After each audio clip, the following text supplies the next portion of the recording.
Ұстаз үшін ең маңыздысы білім беру ғана емес, сол білімді оқушы жүрегіне жеткізе білу. Мен Қызылорда облысы Сырдария ауданына қарасты номер 44 орта мектептің тарих пәнінің мұғалімі Көшекбаева Бибажар Хамзақызы. Менің педагогикалық ұстанымым ұлттық құндылықты заманауи біліммен ұштастырып, оқушыны білім алудың белсенді қатысушысына айналдыру. Ұлттық мұраны сабаққа енгізу мен үшін дәстүрлі қайталау емес. Мен қазақ халқының дәстүрлі ойындары мен ұлттық бейнелерін заманауи интерактивті тапсырмаларға айналдырып, оқушының қызығушылығын білімге бағыттаймын. Әр ойынның артында нақты оқу мақсаты бар. Мысалы, асық ойыны арқылы оқушы кездейсоқ тапсырма таңдайды. Бірақ әр асықтың ішінде тарихи сұрақ, дерек немесе ойлануды қажет ететін тапсырма. Оқушы асықты таңдайды, жауап береді, дәлелдейді, талдайды.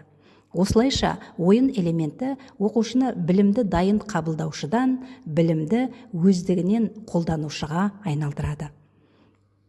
Бәйге жылдамдық емес, ой жарысы. Ал бәйге ойынында оқушылар жылдам жауап беруге ғана емес, дұрыс шешім қабылдауға ұмтылады. Тарихи оқиғаны анықтау, тұлғаны тану, датаны сәйкестендіру, себеп пен салдарды ажырату барлығы ойын арқылы жүзеге асырылады. Мен үшін ең маңыздысы кім бірінші келген емес, әр оқушының сабаққа белсенді араласуы. Ал көкпар арқылы топтық жұмысты ұйымдастырамын. Мұнда оқушылар бір-бірімен жарыса отырып, бір-біріне қолдау көрсетеді. Әр дұрыс жауап топтың алға жылжуына мүмкіндік береді.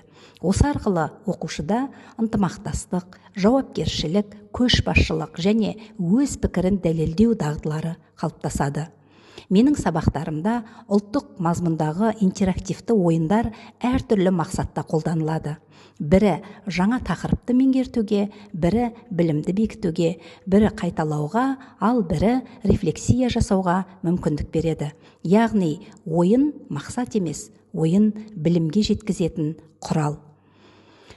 Мен үшін ұлттық мұра өткеннің естелігі емес, ол бүгінгі ұрпақты тәрбиелейтін тірі құндылық.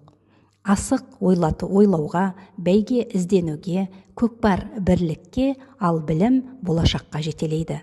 Менің мақсатым ұлттық құндылықты бойына сіңірген, заманауи білімді меңгерген, әр ойын еркін жеткізе алатын тұлға қалыптастыру. Ұлттық мұраны заманауи біліммен ұштастыру менің педагогикалық ұстанымым. Өйткені ұлттық тамыры терең ұрпақтың болашағы биік болмақ.